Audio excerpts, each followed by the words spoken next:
everyone, hope you all are doing well and keeping yourself healthy. आज मेरे साथ है अविनाश पंडित who is graduated from IIM Mumbai in year 2020 and today we are going to talk about IIM interview experience. So मैं भी बहुत सारे IIM के interviews में बैठी हूँ, यहाँ पे बहुत सारे बी स्कूल पे बैठे थे. In second part of the video, IIM Mumbai interview experience. So first of all, I would like to introduce Avinash. He is currently working at Flipkart as a senior manager. During your time, आपको कहाँ से calls आई थी? And उसके साथ ही आपकी profile क्या है, like आपके 10th 12th एंड ग्रेजुएशन में क्या मार्क्स थे? तो first part of the question, मुझे कॉल्स आया था मुंबई, उस समय नीति था, उस समय IIM नहीं था. right. तो IIM का प्रेशर नहीं था. IMT गाजियाबाद था, वो भी कन्वर्ट हुआ था. XLRI था, कन्वर्ट नहीं हुआ था. न्यू IIMs थे, तो कई सारे न्यू IIMs और मल्टीपल BBIM से कन्वर्जन आया था, बट अच्छे कॉल्स ही थे, बाकी सब इससे नीचे थे. What was your profile? Academic? Profile more than 90%. 12th was 74.2 and graduation was 8.4. So you can say 9, 7, 8. CAT का रिजल्ट आउट हो चुका है. Next step for CAT aspirants will be GDPI.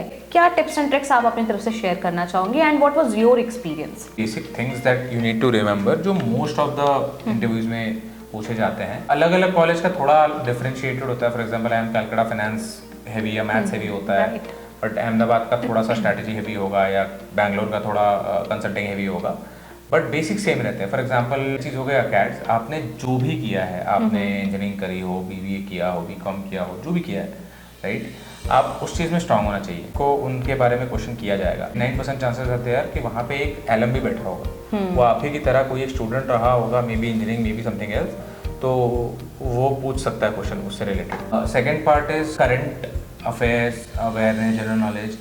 सो जैसा कि आपने प्रिपरेशन के टाइम पे ध्यान दिया होगा कि there something called static general knowledge and then there is current. तो स्टैटिक में मुझसे majorly question around the places I have lived in और I was back then living in, कि ठीक है उस एरिया का मेयर कौन है, उस स्टेट का गवर्नर कौन है, वहाँ पे रिसेंटली क्या चेंजेस हुए हैं. करंट में थोड़ा कंपनी रिलेटेड था कि फॉर एग्जांपल जब मैं दे रहा था इंटरव्यूज़, तो उस टाइम पे कुछ इंटरव्यूज़ कुछ कंपनीज में CEO चेंज हो रहे थे या गवर्नमेंट के कुछ पॉलिसीज चेंज हो रही थी. तो they were asking me deeply into those things कि पॉलिसी से क्या इफेक्ट होगा, क्यों होगा, कैसे होगा, all those things. Right. Remember in my time evergreen ship Suez canal में अटक गई थी. ऑलमोस्ट मैं जितने भी इंटरव्यू में गई थी 10-12, सब में मुझसे पूछा था कि उसके बारे में अपडेट क्या है, वो क्यों अटकी, उसका डायमेंशन क्या है, उसकी लेंथ, विड्थ, हाइट क्या है एंड क्यों वो वहाँ से इतनी जल्दी बाहर नहीं आ पा रहे, उसकी वजह से इकोनॉमी में क्या लॉस है. सो जो करंट बहुत ज़्यादा ट्रेंडिंग न्यूज़ होता है उससे तो अपडेटेड आपको रहना ही है. And I think her interview में जीके आपसे पूछा जाता है. बेसिकली जीके का भी एक परसेंटेज होता है किसी भी इंटरव्यू में, वो आपसे जीके पूछेंगे. एक बार तो मुझसे हिमाचल प्रदेश का कैपिटल क्या है ये भी पूछा था एंड वहाँ के CM कौन है ये भी पूछा था. राइट. मेरे से भी पूछा था कि मैं जहाँ रह रहा हूँ वहाँ के गवर्नर कौन है. वो जीके अगर इंटरेस्ट नहीं है मेरी तरफ, फिर भी आप कर लो. आपको वो करना ही पड़ेगा. You do not have any other choice. And बहुत गंदा लगता है जब आप गवर्नर और CM का नाम नहीं बता पाते हो. It's really embarrassing. सो मैं तो कहूँगी रट लो. एक्चुअली फर्स्ट क्वेश्चन यही होता है कि tell me something about yourself. तो आपने जो भी इंट्रो दिया, आपने जिस पॉइंट पे ख़त्म किया, उस पॉइंट से रिलेटेड वो सवाल करते हैं usually.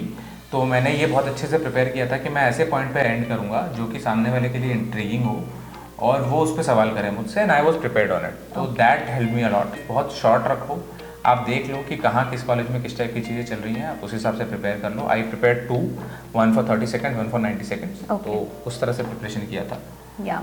And tell me about yourself में जनरली लोग अपनी हॉबीज बताते हैं. आई वुड रिकमेंड कभी भी हॉबी फेक मत करना. Oh, absolutely not. So I know somebody who he was in my GDPI coaching. तो उसने एक बार ऐसे ही फेक किया था. उस समय F1 का कुछ न्यूज़ चल रहा था, तो he faked in one interview saying कि मुझे F1 रेसेस का बहुत शौक है and I wanted to become a F1 racer. Professor knowledgeable तो बहुत होते हैं, तो उन्होंने पूछना चालू किया. पहले करंट पूछा कि ठीक है इंडिया में कहीं है क्या, तो उन्होंने कहा हाँ गौतम बुद्ध सर्किट है, इस चीज़ें उसने उन्होंने बता दी. Then he asked कि ठीक है what was the next thing, you wanted to become F1 driver? He said yes. तो he said कि ठीक है how would you become that? He had no clue. F2 and F3 races, he had no clue. Now just for everyone's knowledge, F2 and F3 races are like a level below F1. तो आप पहले F3 में जाते हो, उससे graduate होकर F2 में जाते हो, फिर उससे सिलेक्शन होकर आपका F1 होता है. चीज़ उन्हें नहीं बताती.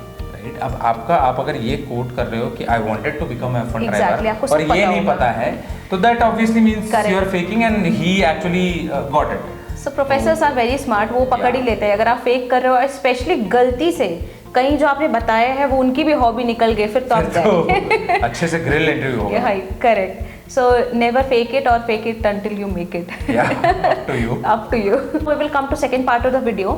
So we both are from IIM Mumbai. Actually हम दोनों ही निटी में गए थे, but अब वो IIM में convert हो गया है। So what was your interview experience? मैंने अपने बारे में तो काफ़ी वीडियोस डाल रखे हैं। What was your IIM Mumbai interview experience? इसलिए मुझे ओवरऑल बताओ कि वो दिन कैसा था आपके लिए? इनका स्टार्ट बहुत खतरनाक हुआ था। मेरा सुबह 8 बजे का इंटरव्यू शेड्यूल था, मेरी फ्लाइट सुबह 4 बजे की थी, और जहाँ से आना था वहाँ आपका ऑफलाइन इंटरव्यू था? मैं offline, yes, I am sorry, मैंने 2018 अप्रैल में दिया था। कोविड का भनक भी नहीं था। फ्लाइट कुछ 3-4 घंटे डिले हो गई थी ड्यू टू सम रीज़न, जिसके वजह से पूरा रात में जगह रहा। मैं एयरपोर्ट पे खड़ा था बिकॉज पैर रखने तक की जगह नहीं थी। बहुत सारे इश्यूज थे जिसकी वजह से I was extremely tired, and by the time I actually went to the college, I thought कि मेरा इंटरव्यू शेड्यूल गया, मतलब मेरा टाइमलाइन गया, शायद I might not be able to do give the interview. Eventually I got selected. Thought process ऐसा था कि शायद मैं मतलब अब तो ये नहीं हो रहा, तो I had that thought process कि ठीक है कोई फर्क नहीं पड़ता, कोई फर्क नहीं पड़ता, तो शायद उसकी वजह से नर्वस, हाँ वो डर निकल के नर्वसनेस हाँ। निकल गया। फिर उसके बाद सवाल सिमिलर वे में पूछे, पहले tell me something about yourself पूछा, तो मैंने उसके बारे में बताया। I had worked in Deloitte as a data analyst, business analyst, and उसमें मैंने कुछ मशीन लर्निंग रिलेटेड प्रोजेक्ट्स किए, तो मैंने उसके बारे में बताया, and I stopped over there because I wanted them to lead on to that fact. क्योंकि आपका वो strong होगा। हाँ, वो मेरा strong part। Got it. So they started asking me about कि which algo did I use, where it is used, how did I use, what was the alpha, beta, and what was the. And Niti का interview is mostly technical, I would say. A lot. 80% technical More than interview. others, yeah. Especially now तो वहाँ पे MBA courses आ गए, supply chain के courses भी आ गए, but अगर आप supply chain वाले course में जा रहे हो कि आपसे बहुत technical question वहाँ पे पूछे जाएंगे, तो टेक्निकल राउंड के लिए रेडी हो जाओ। राइट, तो वो चीज़ था, and I never expected my interviewers to know this deep into machine learning. वो बाद में मालूम चला कि वो प्रोफेसर खुद data analytics and machine learning पढ़ाती थी। करेक्ट। तो that was thing was majorly around the current affairs. Back then India was seeing a very big change in terms of connectivity. Jio 2016 में लॉन्च हुआ था, एंड 2018 तक Jio was the leader in the market. How do you think it's going to affect the industry in 5 years down the line, maybe 10 years down the line? Then they went into my academics. Now just to inform you, उस समय तक मेरे पास almost 1.5 years का work ex था. So they asked me about my work ex in the first initial part of machine learning वाला part itself. But इसके बाद they went into my academics, जिसके लिए मैं prepared नहीं था because बाकी जगह पे academics कम पूछा था. Because I expected कि work ex है तो work ex पे ज़्यादा पूछेंगे. They asked about my branch of engineering, which was electronics and communication, and they started grilling me on that. बहुत डेप्थ में गए थे वो लोग, just to make sure कि हाँ इस बंदे को पता है इसने जो किया है। कुछ बेसिक से क्वेश्चन थे, why do you want to join MBA, why NITI, and वो सब सबके अपने होते हैं, वो बहुत बेसिक्स थे।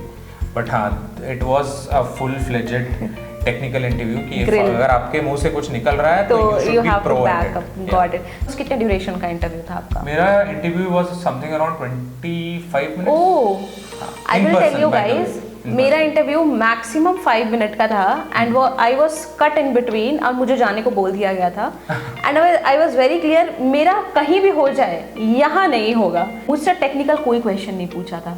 28 मंथ्स का वर्क एक्स था इन सिविल इंजीनियरिंग स्टिल।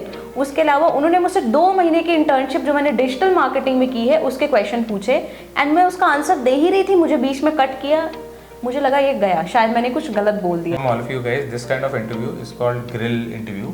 सामने वाला आपको प्रेशर में डालता है just to understand कि how well you are able to handle yourself under the pressure. Correct, specially freshers के लिए। Yeah. वो आपको स्ट्रेस चेक करेंगे, मेजरली फ्रेशर्स को वो स्ट्रेस ही चेक करते हैं। आप कुछ भी आंसर बोलोगे आपको वो कट करेंगे, बट मैं वर्क एक्स वाली थी, स्टिल मेरे साथ ये हुआ, तो एनीथिंग कैन हैपन।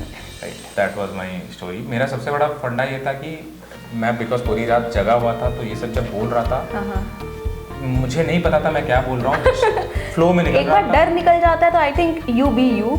हाँ, मतलब I never expected it to happen, मतलब मेरे लिए जीरो एक्सपेक्टेशन था। आई न्यू नहीं होगा, मुझे नहीं पता कैसे मेरा वहाँ पे आ गया शॉर्टलिस्ट, या दैट हैपेंड। ओके, सो आपने जितने भी अभी तक इंटरव्यूज में आप बैठे हो, सबसे टफेस्ट इंटरव्यू कौन सा था? कौन से कॉलेज का? For sure it was Excelra. वहाँ पे टेक्निकल से ज़्यादा डिसीजन मेकिंग पे बात हो रही थी कि they were giving me so called case questions कि ठीक है, imagine this is the situation, now what would you do in such a case. Right Got it. तो that was very tough because आपके पास अगर वो ऑप्शन भी दे रहे हैं एक या दो, आपको सभी सही लग रहे हैं, सभी गलत लग रहे हैं। बेसिकली वो आपका थॉट प्रोसेस जानना चाहते हैं, Right, उसमें right, कोई एक्चुअली सही आंसर और कोई गलत आंसर है ही नहीं। दे वांट टू नो कि आपकी डिसीजन मेकिंग कैपेबिलिटी कैसी राइट, है। How logically you are able to think through things Yeah. And not just logically, also थोड़ा सा साइकोलॉजिकली, बिकॉज कई बार लोगों को हैंडल करने के लिए आपको सिर्फ लॉजिक नहीं, Right. थोड़ा साइकोलॉजी भी समझना पड़ता है कि सामने वाला गुस्सा है तो आप शांत होकर के बात करो या किस तरह से हैंडल करना है। They were on those fronts, maybe because that's why they are good in HR। वो Yeah. उस टाइप के क्वेश्चंस बहुत अच्छा कर रहे थे and at least that was tough for me. Technically I was sound but this probably I could not make. So thanks a lot. I think ये बहुत ज़्यादा हेल्पफुल होगा जो भी फ्यूचर एस्पिरेंट्स हैं। I hope so. So now अगर आपको ये वीडियो अच्छी लगी हो then please do not forget to hit the like button and subscribe to my channel. And also अगर आपको कोई भी डाउट हो आप नीचे कमेंट सेक्शन में बताओ, किसी भी तरह का कोई भी डाउट हो, we will answer it. Till then keep rocking it guys, keep preparing hard, all the best. All the best.